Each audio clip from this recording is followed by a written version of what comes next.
Hello students, आज की इस वीडियो में हम पढ़ेंगे क्लास 10th का हमारा चैप्टर चल रहा था विद्युत धारा, जिसका नेक्स्ट टॉपिक है विद्युत ऊर्जा। इससे पहले विद्युत शक्ति के बारे में पढ़ा था, अब पढ़ रहे हैं विद्युत ऊर्जा के बारे में। विद्युत ऊर्जा क्या होता है, जैसे अभी इससे पहले वाली वीडियो थी विद्युत शक्ति, उसमें पढ़ा था हमने विद्युत शक्ति का फॉर्मूला होता है विद्युत कार्य बटे में समय, यानी कि इलेक्ट्रिकल वर्क डन अपॉन में टाइम होता है। और जो कार्य होता है ना, वो साइंस में आपने पढ़ा 9th क्लास में ऊर्जा के बराबर होता है। क्यों?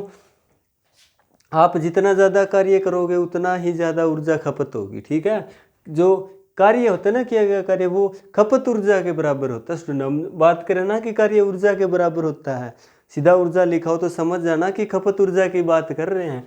यानी कि आप जितना ज़्यादा वर्क डन करोगे, जितना ज़्यादा कार्य करोगे ना, आपकी ऊर्जा भी उतनी ही खपत होगी। कम कार्य करोगे तो ऊर्जा कम खपत होगी। यानी कि जो आप कार्य करते हो ना, वो ऊर्जा खपत के बराबर आता है। और यहाँ विद्युत कार्य है ना, वो विद्युत खपत ऊर्जा के बराबर आता है बटे में समय।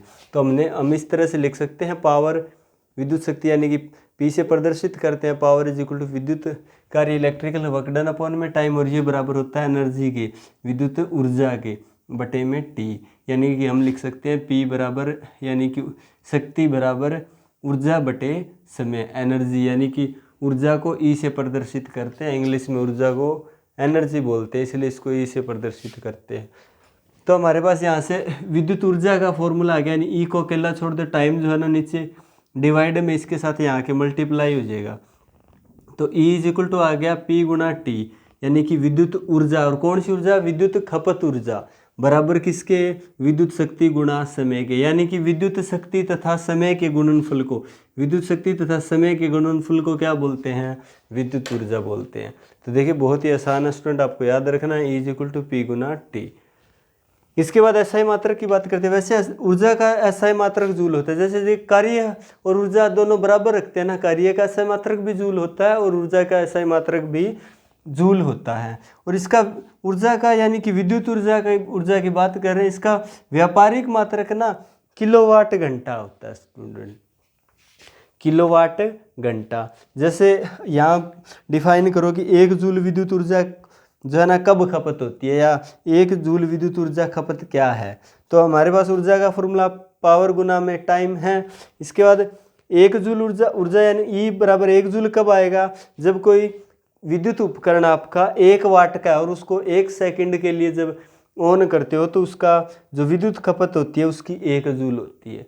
समझ रहे हो ना? 1 जूल विद्युत खपत कब होगी? जब आपके घर में कोई इलेक्ट्रिकल अप्लायंस है, विद्युत उपकरण है, उसको वो 1 वाट का और उसको 1 सेकंड तक ऑन करते हो, 1 सेकंड के लिए ऑन करते हो, तो ऊर्जा की खपत करेगा वो 1 जूल की।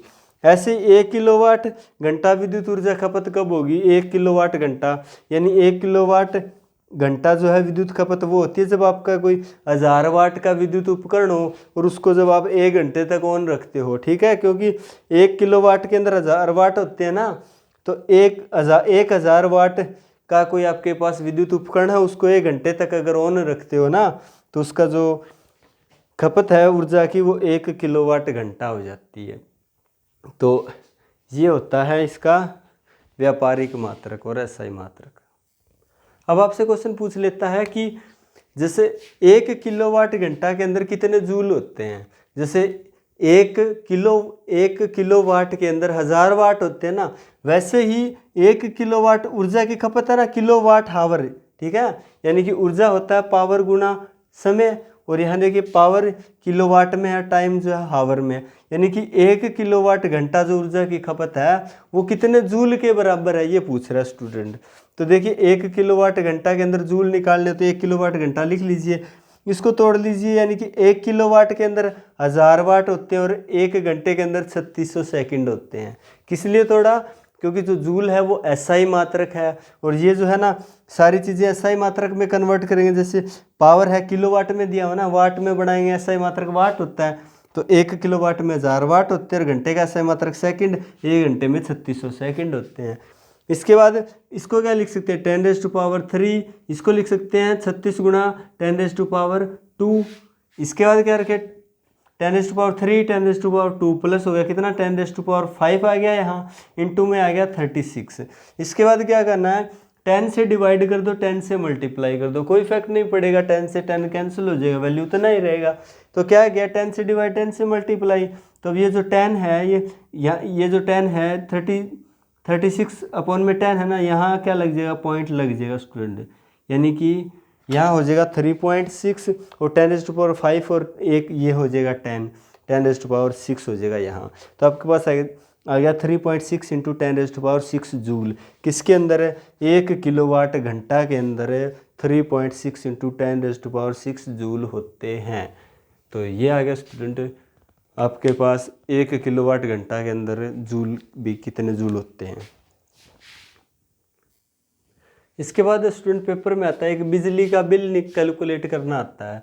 तो किस तरह से क्या फॉर्मूला होता है बिजली के बिल निकालने का, यानी कि आपने कितनी विद्युत ऊर्जा खपत की, अभी देखा था ना, जैसे विद्युत ऊर्जा का फॉर्मूला होता है हमारे पास, विद्युत ऊर्जा बराबर पावर गुणा में टाइम, ठीक है। और इसका हमने पढ़ा था कि इसका SI मात्रक तो विद्युत ऊर्जा का जूल होता है और जो व्यापारिक मात्रक होता है वो किलोवाट हावर होता है, यानी कि आपका पावर जो है वो किलोवाट में और टाइम जो है वो घंटा में। किलोवाट हावर जो है ना वो क्या हो जाता है, यानी कि ऊर्जा खपत होता है, व्यापारिक मात्रक होता है इसका ऊर्जा खपत का। तो कहने का मतलब व्यापारिक मात्रक का मतलब वो व्यापार के लिए यूज किया जाता है। कहने का मतलब आपके घर में जो इलेक्ट्रिसिटी का बिल आता है ना वो किलोवाट आवर में आता है। आप अपना जो बिल यानी कि आप अपना इलेक्ट्रिसिटी का जो मीटर है ना उसमें देखना, यहाँ रीडिंग मिलती है कुछ भी, जैसे 6250 ये रीडिंग मिलती है और इस रीडिंग के नीचे लिखा होता है किलोवाट हावर। ये जो किलोवाट हावर लिखा हुआ ना, किलोवाट घंटा, वो क्या है,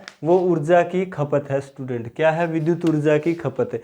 यानी जितनी आप विद्युत ऊर्जा की खपत करते हो ना वो किलोवाट घंटा में बता रहा है वहाँ। अगर आपकी मान लेते हैं कि एक दिन में आपकी ना 2 यूनिट आती है, तो इसका मतलब ये हो गया साइंस में कि 2 यूनिट का मतलब आपने विद्युत ऊर्जा जो है खपत कर ली कितनी, 2 किलोवाट घंटा विद्युत ऊर्जा खपत कर ली। यानी कि जो 1 किलोवाट घंटा होता है ना, 1 किलोवाट घंटा वो 1 यूनिट के बराबर होता है स्टूडेंट।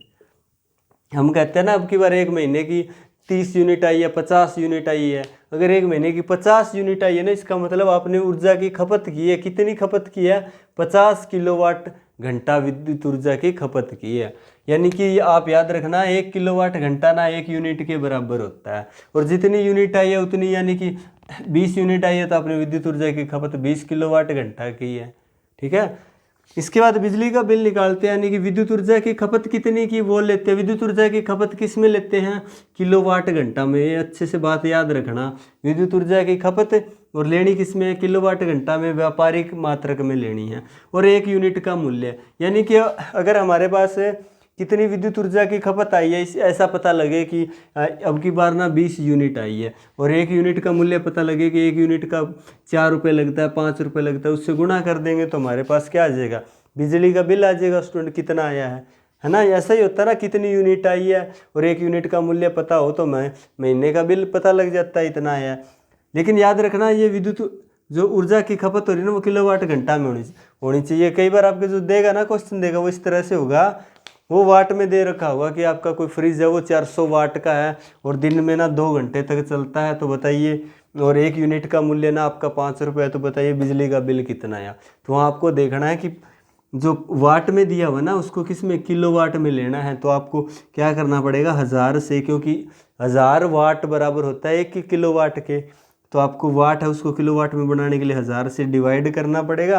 अगर टाइम घंटा में दे रखा तब तो सही है, घंटा में रख देंगे। अगर टाइम आपको मिनट में दे देता है, सेकंड में दे देता है ना, उसको भी घंटा में बनाइए। फिर इसके बाद 1 यूनिट का मूल्य दे रखा होगा वो लिख दीजिए, आपका बिजली का बिल आ जाएगा।